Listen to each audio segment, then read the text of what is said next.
Today's episode of the Gold Cast is sponsored by Middle School. Is your child done with elementary school and a little too young for high school? Then consider middle school, the one in between. San Francisco, are you ready? This is the Gold Cast.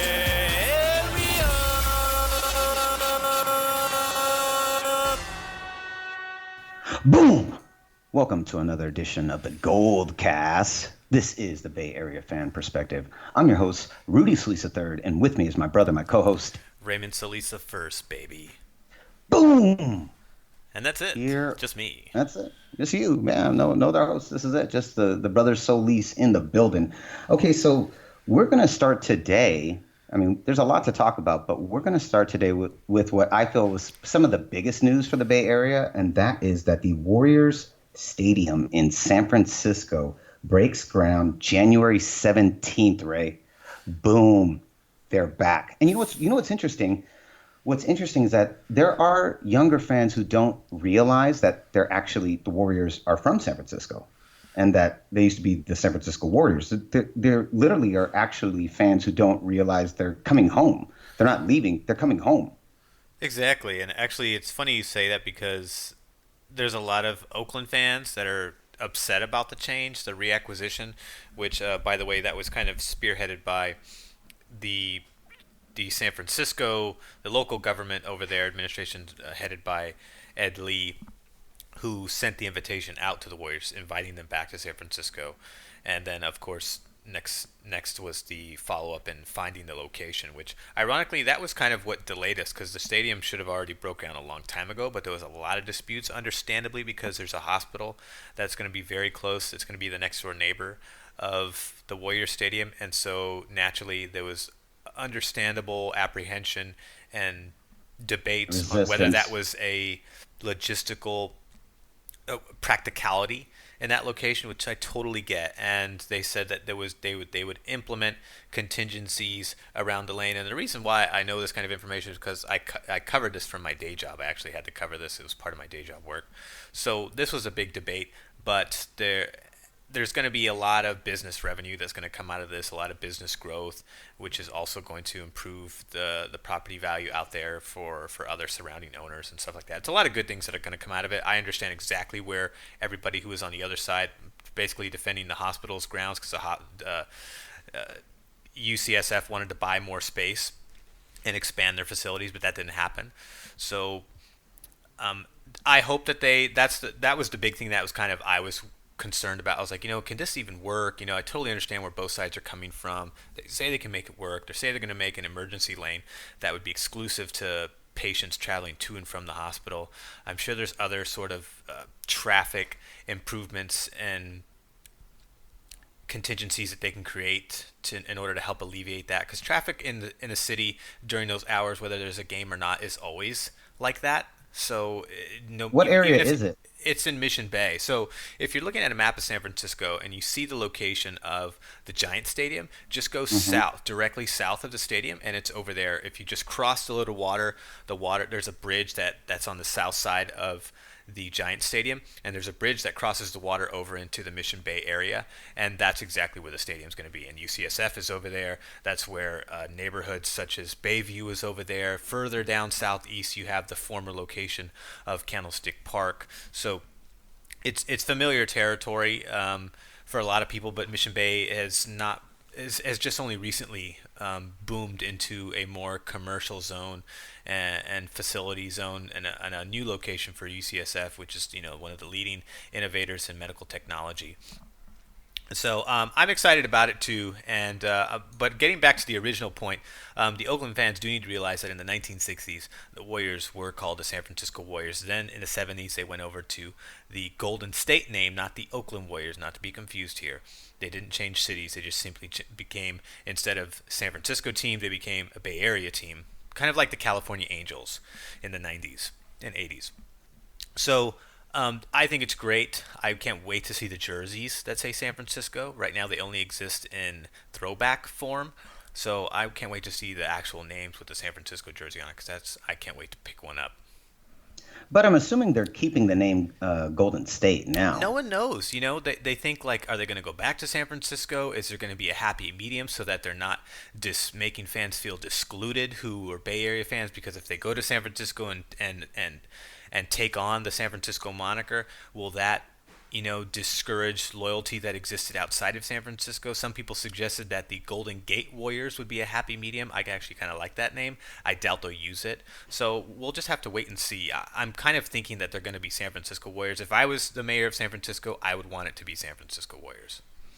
I'm telling you right now, I don't think it's going to happen. I think they're going to stay Golden State only because, okay, had they not been to the finals and won, then I would say, yeah, it's going to go back to San Francisco Warriors. But because they won and that branding now is so huge, I think they're going to stay Golden State no matter Yeah, what. I'm with you on that. I would not be surprised either way, but in terms of marketing, from a marketing perspective, from a brand perspective, that makes a whole lot of business sense. So, Yeah, it doesn't make sense to change at this point because they're so big now. They're right. so big. Had they Right. not They're gone, the biggest team in basketballs, in their respective sport. Almost in on all three sports, they have a lot of they've caught eyes of fans from all three sports. So, exactly. Yeah. So no, I'm telling you right now, I think they stay Golden State. I think it's great for the city. I think it's really awesome. I think again, we yeah, are still seeing. how cool will it be to see a day game of the Giants and then hang out at night and just head south to Mission Bay to go watch a Warriors game right after that? Oh man, that's crazy. That is so crazy. But I think also on the flip side, this kind of furthers the point that, despite all the growth in Oakland, they can't really support the amount of teams that they have, and they've really struggled with it. And the Warriors, I don't know if people realize this, but the Warriors were selling out that stadium before the finals. Like it's not like it was just like all of a sudden bandwagon at that point. I mean, the Warriors have always been really, really popular, but I think a lot of that was coming from the San Francisco area, a lot more than I think Oakland realizes because there wasn't the same fan base for the A's or the Raiders. Right, which are exclusive Oakland teams. Yeah. Those are they're exclusive to that market. So, and the Warriors are a Bay Area team, so you were getting fans from San Francisco, San Jose, North Bay, South Bay, the Peninsula, you name it. Everyone was coming over there, and even from the far, far east, outside of the actual East Bay. So, I mean, like past Alameda County and Contra Costa County. Well, So, it's the one team we can all agree on. And I think that's awesome. I really do. They've positioned themselves as that, and I think that's great. Like I think it's awesome that they've really cornered that idea that no matter what, no matter which other alliances you have, we all agree on the Warriors. And I love that. I think that's awesome. yeah. That's just so cool and it's very unique and it's unique to this area. And I'm not sure if I mean, I don't, I'm trying to think. I'm like, can I think of another team in a different market that unifies two rival cities? I don't know. Can you think of one? I'm not off the top of my head. I can't think of another team that does that's their corner. No, That's their everywhere niche. else is a city. Yeah, or a state, and there's no other one in the state. But yeah. I mean, like, there's no like Midwest Warriors or something. Tri-state area Warriors. Right. Yeah, I don't know, but it's pretty exciting. It looks like they will be there at the start. At least the goal is the 2019-2020 NBA season in San Francisco. They're coming home. That's so dope. Super dope. That is I love it. amazing. I love it. All right, so that's awesome. Moving on, we have got some NFL business to attend to here. Wild Card Weekend, and I'm just gonna be honest, bro. I am not the biggest fan of Wild Card Weekend. I'm really not. Like, I feel like you're seeing the last like teams that like skated in, by the skin of their teeth, and they don't really belong there, but they're there, and it's this weekend was a lot of blowouts. They weren't super exciting. Wild Card Weekend for me is kind of like I don't know. It's not bad. I like it more than I like round one of NBA playoffs. But having said that, it's not, unless your team is in the wild card, it's not always the most fun weekend of NFL football. You know what I mean? Yeah, I do, and it almost felt like Thursday night football because every single team won by double digits. Straight up. And that's pretty much what Thursday Night Football is, simply because it is a logistical disadvantage to the traveling team, and it's just a Hmm. complete waste. It's a terrible idea. They'd have to really tinker with the scheduling and who plays and have it on a rotation basis, similar to what Max Kellerman suggested in one of his final takes about Thursday Night Football. I thought that was a pretty good idea what he had, but I enjoy Wild Card Weekend and the playoffs in general simply because you get whole weekends worth of football. So it's like Hmm. Saturday there's football, there's two games, there's one in the morning, there's one in the afternoon. Sunday it's the same deal. Next weekend it's the same. It's going to be the same deal, and then obviously after that it'll be back to the normal schedule. But I do like the aspect of having Saturday football because otherwise Saturday's more or less exclusive to college football, and I don't watch college football. Agreed, for sure. So let's talk about these games a little bit. There's not much to say. Seahawks destroyed the Lions, which didn't surprise. Did that surprise you? It didn't surprise me at all. I had no hope for the Detroit Lions.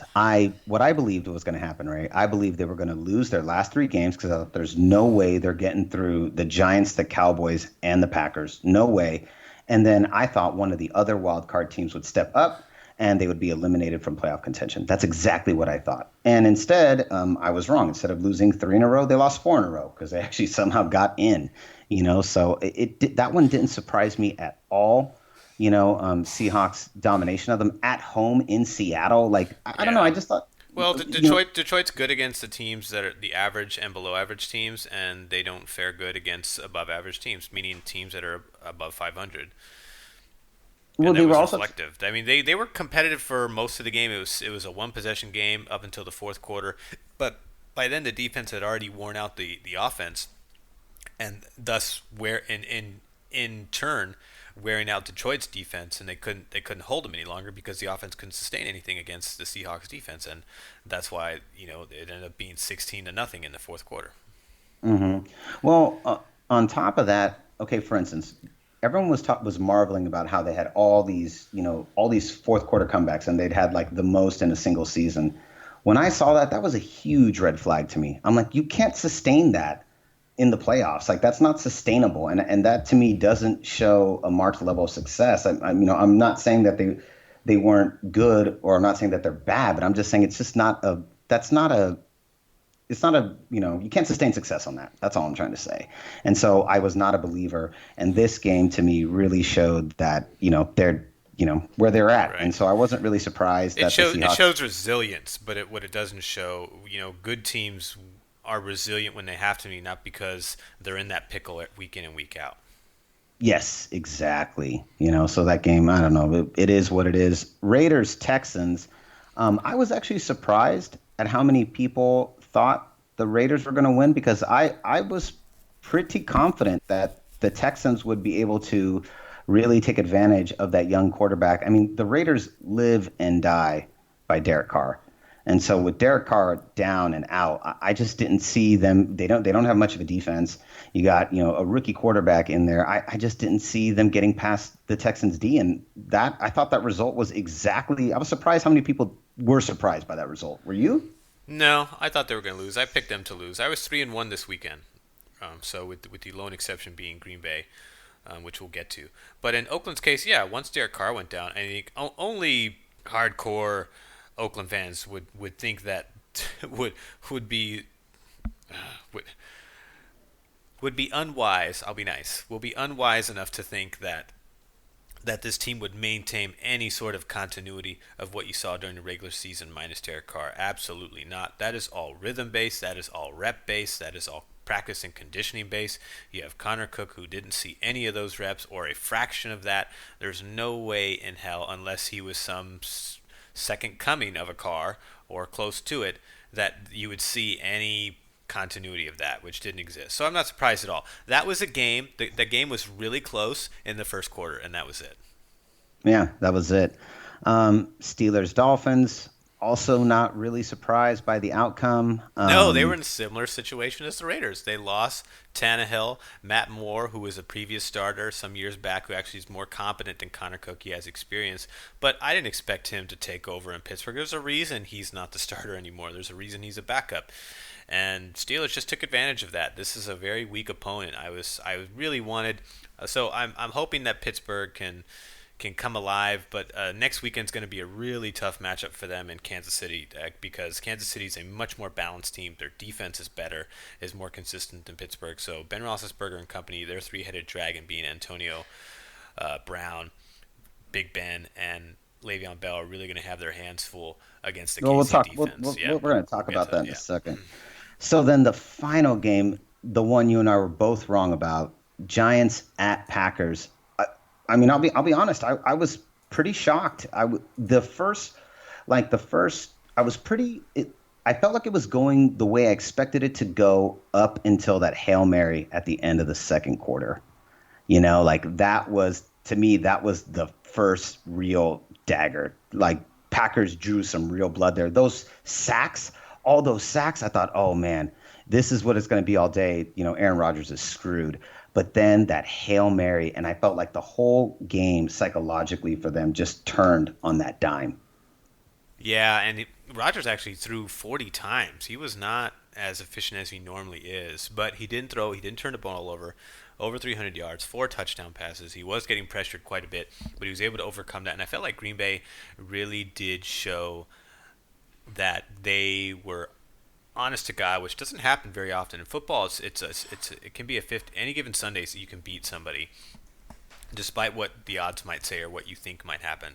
So analysis aren't always the it's just a better bet for the odds. But in this case, I felt like Green Bay really took advantage of the momentum they had built getting up to this point and showed that they still had it going into this game because it was pretty close for the first half, and then the second half, especially in the fourth quarter, Green Bay just took it to New York, and they couldn't do anything about it. The defense didn't have an answer for Aaron Rodgers, and I felt like this could go an either or game. If New York was playing a different team, I felt like they would have a better chance, especially someone like Dallas, who's obviously a division rival. I felt like that would be a better matchup. But I thought Green Bay had some good momentum going into this game, but I still wanted to put my money on New York's defense. But lo and behold, man, Rodgers came through. He sure did. He really did. And you know what? This I was talking to our unofficial, I don't know, fifth or sixth host. We have so many hosts, other hosts on the Goldcast now. Our father, Rudy Solis Jr. And we were talking about the difference between, for instance, Andy Reid in the post and Aaron Rodgers and Mike McCarthy's Packers in the post. That Reid plays a very conservative game, and you have to step on the throat. That Hail Mary at the end of the second quarter, that is like going for the throat. And then even at the end of the fourth quarter, Rodgers is still in, and they are still going for touchdowns with 3 minutes left, up 31-13. They're still going for touchdowns. That is how you play playoff football. You do not stop stabbing until your opponent is dead and the fourth quarter reads 0-0. That's when you stop.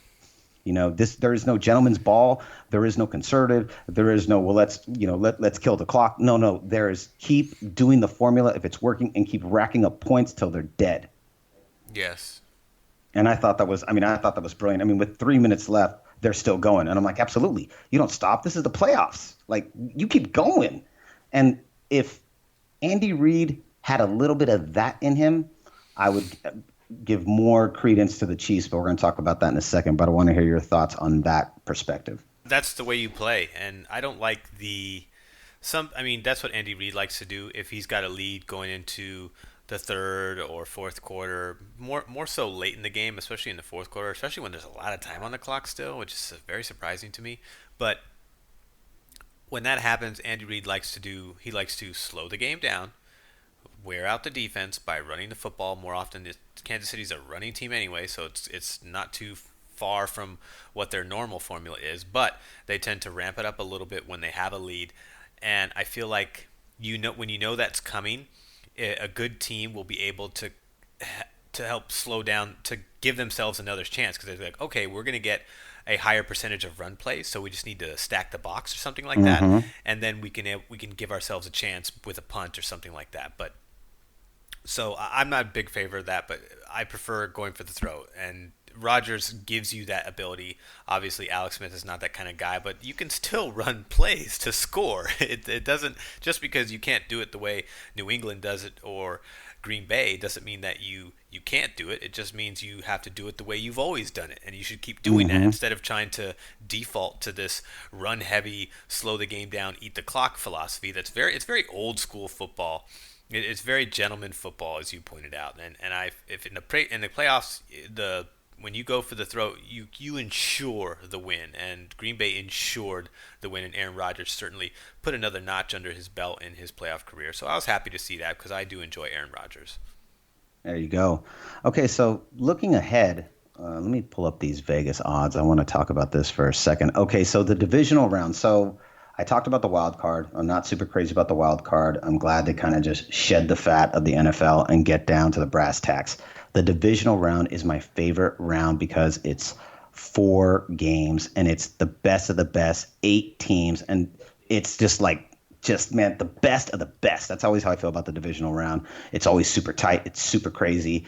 We only have one team to me that's undeserving, and that's only because of the injury to the Oakland Raiders. But so we have Seattle at Atlanta, Houston at New England. That's the undeserving team. Pittsburgh at Kansas City, Green Bay at Dallas. So here's the spread.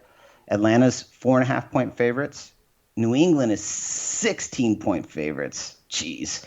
Kansas City, 1.5-point favorites. And then Dallas is 4-point favorites. So let's talk about the first one. Seattle at Atlanta.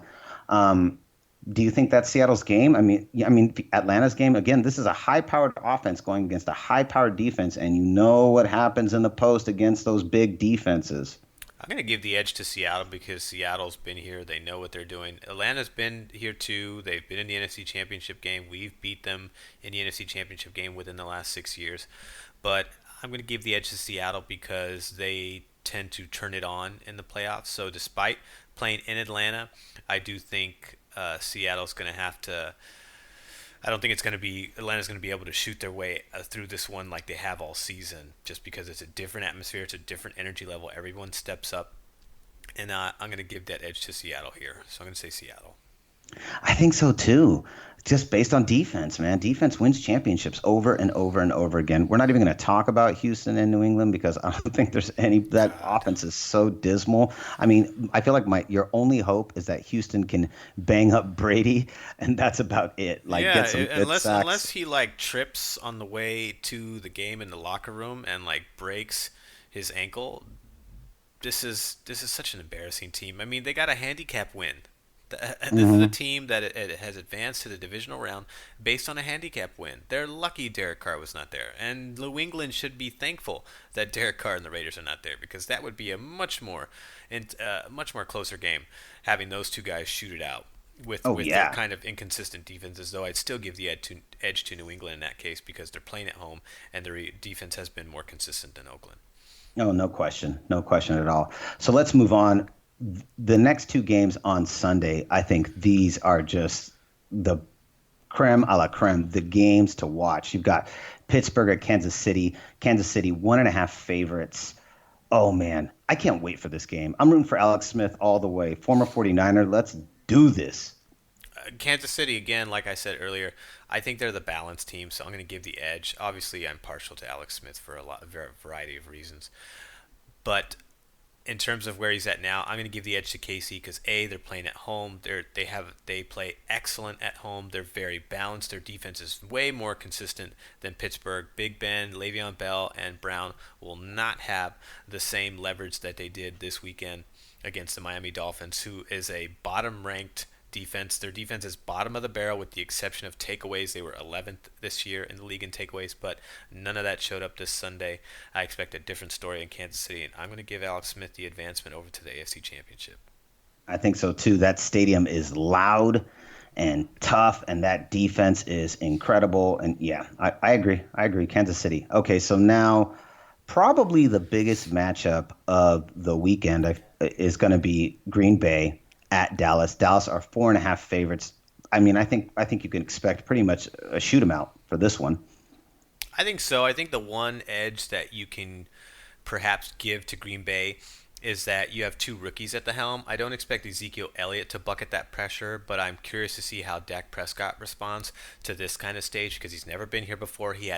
Everyone's had a week rest with. So I don't know if that will help them or not. They were not necessarily in a. It's not like they needed rest, so it's just excess rest. And I wonder if there's going to be any fatigue that we see that could be Green Bay's advantage. So this is a tough one to call because I could see it going either way. This is just like the New York Green Bay game that we just had today.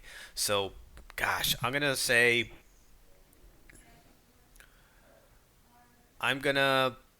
go out on a limb and I'm gonna take Green Bay with their momentum they've got now. I say they take that into Dallas. Ooh. Because the New York defense is better than the Dallas defense. And they beat the New York defense. You want to know who Green Bay reminds me of right now? Albeit a different style of team, but energy-wise. They remind me of the 2012 Baltimore Ravens. That's who they remind me of right now. Like they're just like, fuck it, live together, die alone. Let's do this. Like we're just gonna go headhunting. No one believes in us. Like we're just gonna go game by game. We're gonna run the tables. Boom, boom, boom, boom, boom, boom, boom. And like that's really where I feel Green Bay's at right now. And it is for me right now. It is really hard to bet against Green Bay. They're a veteran team. They've been here before. They have so much confidence. This is a young Dallas team stepping into the biggest stage. And you know as well as I do. Playoffs are nothing like the regular season, and that's one of those reasons those QBs, those second and third stringers are just getting eaten alive. It's a completely different atmosphere, and everybody is on 1,000, and everyone's going for the throw, and it'll be a really great game. And yeah, I mean, if you gun to my head, I would go Green Bay. Gun to my head. The at X this point. factor, the X factor for Green Bay is going to be Aaron Rodgers, much like he did against New York. Even though he threw for a lot of attempts and he was not as accurate in terms of completion percentage as he normally is, if you give him that many opportunities to throw, he will eventually beat you, and he beat you for 4 touchdowns. So, and then for Dallas, their X factor is their offensive line, more so than their rookies. If their offensive line plays as good as they did in the regular season, then Green Bay's defense is going to have a long day, and they're going to have to shoot. They're going to have to try to outshoot Dallas at that point, and that'll be harder. Which they can harder do, to though. do. It'd be harder to do if the offensive line is cutting apart Green Bay's defense. Yeah, so there we go. So we're saying Seattle, New England, Kansas City, Green Bay. Wow, there we go. That's it, man. So we're looking at a Green Bay Seattle rematch. Did they go against each other in the NFC Championship last time they played each other? Did they? Green Bay and Dallas? Yeah, no, Green Bay and Seattle. Yes, I believe They did, didn't they? Ooh, wow, that's going to be quite a game. Well, we'll see. This is, my favorite round. I cannot wait. So let's move on real quick before we wrap up. Let's talk about give us, Raymond, the update on the 49ers GM head coach search. So there's been a lot of discussion about this, obviously, and to get some clarity, so the first thing that came out this weekend, which I thought was pretty interesting, was that the Kansas City Chiefs, there was talk that suggested that the Kansas City Chiefs general manager declined to interview the San Francisco 49ers, but then it later some clarity came out and said no, it wasn't that he declined, it was actually that Kansas City blocked the 49ers from taking him. And I can see why they would be so hot on this guy. If you look at Kansas City, what they've done in the last 5 years, they've really progressed. They've not only progressed really well, but they've become a premier football team again. And they've done it in a way where they are one of the most, probably out of the last group that's in the playoffs right now, the most balanced team in the playoffs, and probably the most balanced team in the NFL. And that is very appealing to San Francisco because that is how the team was during their 3-year stretch when they had 3 NFC Championship appearances, 1 Super Bowl appearance. They had a balanced team. The offensive line was balanced. The front seven was balanced. The secondary was stout. The running game was stout. The quarterback play was stout. Everything was really balanced. So I think that's why, for obvious reasons, he was a good choice. But we do have some good candidates coming up. This past week, we interviewed Anthony Lynn on Wednesday. On Thursday, we interviewed Green Bay Director of Football Operations, Elliot Wolf. Then there was Director of Player Personnel, Brian Cook-Nunz, who we've talked about. On Friday, we interviewed the Assistant General Manager of George Patton and Atlanta's Offensive Coordinator, Kyle Shanahan. I think Kyle Shanahan's too young, inexperienced. He's only got 1 year working with Atlanta. He's had some previous years and stints other places, but But that's for coaching, right? That's for coaching. So so Anthony Lynn is for head coach. Elliot Wolf and Brian Dunston are for GM. George Patton from Minnesota, who's also made some good picks, and they've grown over the years, but they're still having a lot of holes in that team. So I'm not sure he's a great selection. Not my first choice. Kyle Shanahan, not my first choice for head coach. I think he's better off, like his father, going into a situation where there's pre-established infrastructure, like Denver, where that will help him jumpstart his head coaching career. On Saturday, everyone goes really hot on the Niners interviewing Josh McDaniels, the New England offensive coordinator. And rumor has it that Josh McDaniels' preferred team is the 49ers too, because he likes the idea that he's playing with a clean canvas and he gets to build from the ground up. Some guys like that. In the NFL, there's a lot of egos, and some people, when you're one of those people that's like, hey, if anyone's going to do this, I might as well do it myself. Like a Josh McDaniels, like a lot of coaches in the NFL, this is an appealing situation. This is why we mentioned this in the previous weeks, talking about how everyone says, oh, we're a dismal league, we're the last stock. I disagree. I think it's a very appealing situation. Louis Riddick said the exact same thing. He's scheduled to interview next week. On Sunday, today, we interviewed the Vice President of Football Operations, Jimmy Ray III, who's the son of Jimmy Ray, former coordinator for us. So, no relation to Ray Solis the first. No relation to me. God, no. No, I'm kidding. He's a good guy. On Monday, January 9th, Washington offensive coordinator Sean McVay. I like this guy quite a bit. Not only because he's the grandson, correction, last week I said he was the son of John McVay, our former GM in the 80s and 90s, but he is the grandson of the great John McVay, who was one of the leading personnel guys who was there for all 5 championship rings. So Sean McVay has a very, very strong position, a strong affinity towards San Francisco for obvious reasons because of what his grandfather did for this team. So he's somebody I'm high on because he has turned Washington's offense around over the past few years, and they're now close to being a playoff caliber team. And he works with a quarterback that's kind of more or less average, but on occasion above average in Kirk Cousins. So so he has experience building teams. So that's what I like about him, even though he's really young. And that's usually not necessarily a sign that people are high on in terms of becoming an NFL head coach. Then we're going to interview Carolina's assistant general manager, Brandon Beane. Not a bad choice there. On next Tuesday, we're going to interview Carolina's defensive coordinator, Sean McDermott. Not a bad choice there, although I'd still rather like to get an offensive-minded guy in there. And then also on Tuesday, ESPN analyst Louis Riddick. I am like this guy too because he's huge on Josh McDaniels, so that would be a very good pairing there. It would make a lot of sense personality-wise. We'll see if they get along. It's another story. Next Sunday is Tom Cable. No, thank you. And then Monday on January 16th, we're going to interview 2 Seattle guys, player personnel Scott Fitterer and director of player personnel Trent Kirchner. Both, I don't mind either choice because Seattle's done great things and they've been competitive for a long time now. So I would expect good things out of them.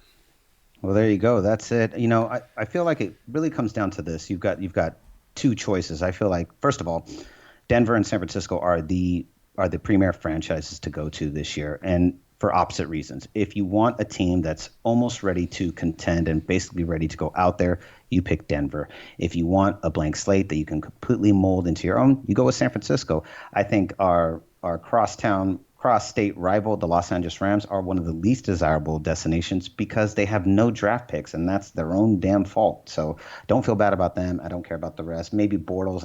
Bortles is the only – like the Jags are the only team that has like a decent quarterback. That's another thing that levels the playing field. Nobody has a real good quarterback. No one expects Colin Kaepernick to stay next year. So, I don't think anyone does. I don't think much of Blake Bortles, though. He's interception prone. So I don't like about him. But part of it is because of the offensive line. So, but at the same time, you can't be forcing throws into picks. That's terrible. You'd rather just take the sack or throw out of bounds. Yeah, there you go. So we'll see. I'm not going to make any predictions because literally every hour on Bleacher Report, they say that someone else is the new favorite. So, you just kind of got to sit back and Yeah, wait. and some of them I would take with a grain of salt. Somebody said that Sean McVay was the odds favorite. I highly doubt that's true. The Niners, what is true is that the Niners are probably high on Josh McDaniels for a number of reasons. He's been there for all of New England's Super Bowls. He's been in that winning culture, so he has that going for him, but he obviously didn't build Green Bay, but he was a contributor to Green Bay, but not a huge contributor. We know that the system he's in is more or less built by Bill Belichick. He's merely one of the facilitators, just like Tom Brady is. I'd be happy with him. I'd be happy with Louis Riddick. I'd also be happy with either Seattle guy or either Green Bay guy in terms of GM. GM, I feel like there's way more picks. In terms of coaching, I feel like Josh McDaniels is one of the only guys. Maybe Sean McVay in a second too, but you're taking some risk because he is young and doesn't have a lot of experience. Doesn't have any head coaching experience, just coordinator experience. Yeah, there you go. Raymond, where can they find us? You can find us on Facebook at, did we change the name? We sure did. You can find us, like us on Facebook at facebook.com/goldcast. You can also... No, slash the Goldcast. Okay, you can like us on Facebook at facebook.com/thegoldcast. You can also follow us on Twitter you can also follow us on Twitter. Our handle is at GoldcastSF. We're still working out the kinks with that one. Hopefully we'll get the name changed soon enough for you guys, so make it easier for you to find us. You can also subscribe to us via iTunes, YouTube, Stitcher, all under the same name, the Goldcast. The Goldcast. It's everywhere, baby. All under the same new moniker, the Goldcast, baby. We are going broader, bigger, badder, broader. We're representing the whole Bay Area, at least the teams that count. I'm just kidding. All Bay Area teams. Bay Area! Bay Area, except for the Raiders. But yeah, you can find us there, especially iTunes, YouTube, Subscription. I put a lot of emphasis on that because when you subscribe to that and you click the notification on either of those, you're going to get notified every time we go live, so you can listen to either one of those apps. I'm more of a YouTube, Stitcher kind of guy, so if you're on Apple, iTunes would definitely be your preferred application to use. And you can find me at Twitter at Ray Solis. You can find me on Instagram and Twitter at Rudy Solis III, Rudy Solis 3RD. You can also find me on Facebook, Rudy Solis III, just the Roman numeral style. And that's pretty much it. We will be back next week taking a look at the divisional round. We'll wrap that sucker up. We might even have a midweek one, huh, Ray? We're tossing it around. We might. Yeah, you can expect our other guest hosts, or I'm sorry, some of our other co-hosts and reoccurring guests to come back next week as well. Yes, for a nice divisional round wrap up. Yes, Old Man Davis is still mourning. He's fresh off the loss from yesterday, so he couldn't be here today. He's holding his son who's crying. Yes. Yeah, so that's it. Yeah. Yeah. So concludes another edition of the Goldcast. We are the Bay Area Fan Perspective. I'm your host, Rudy Solis III, and with me is my brother, my co-host, Raymond Solis first, baby. Boom! We'll see you next time. Same Goldcast time, same Goldcast channel. And we are. This is the Goldcast.